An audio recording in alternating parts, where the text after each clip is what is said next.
কারা নির্বাচন চায় না? যারা এই দেশটাকে এই মুহূর্তে এই সরকারের অধীনে লুটেপুটে খেতে চায় তারাই নির্বাচন চায় না। যারা এই দেশটাকে অরাজকতা সৃষ্টি করার জন্য, এই দেশটাকে জঙ্গি রাষ্ট্র বানানোর জন্য বসে আছে তারাই নির্বাচন চায় না। যারা এই দেশটাকে আরেকটা মানে আফগানিস্তান, পাকিস্তান একটা জঙ্গি রাষ্ট্র তৈরি করবে তারা নির্বাচন চায় না। মুক্তিযোদ্ধা নিয়ে বিতর্ক করছে। এই যদি হয় অবস্থান, তাহলে সাধারণ মানুষ কি করবে? কি করবে সাধারণ মানুষ?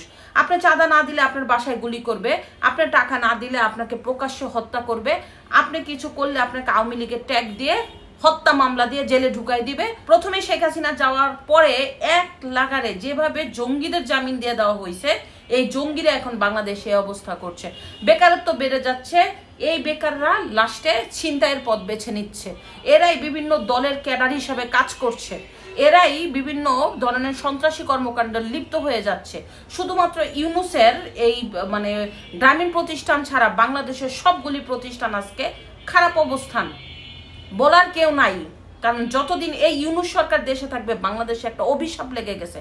এই অভিশাপের মানে কি? এই অভিশাপ থেকে মুক্ত হওয়ার উপায় কি? কিভাবে সাধারণ মানুষ নিরাপত্তা পাবে বলতে পারেন? কেউ কি বলতে পারেন কিভাবে বাংলাদেশের মানুষ এখন ভালো থাকবে? এই কথাগুলি যাদের কাছে ভালো লাগবে না তারাই এই সন্ত্রাসী কর্মকাণ্ডে লিপ্ত।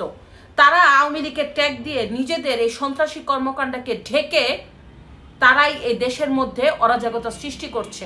উচিত কথা যাদের শুনতে ভালো লাগবে নাই তারাই এই দেশটার মধ্যে একটা সন্ত্রাসী কর্মকাণ্ড গড়ে উঠাচ্ছে।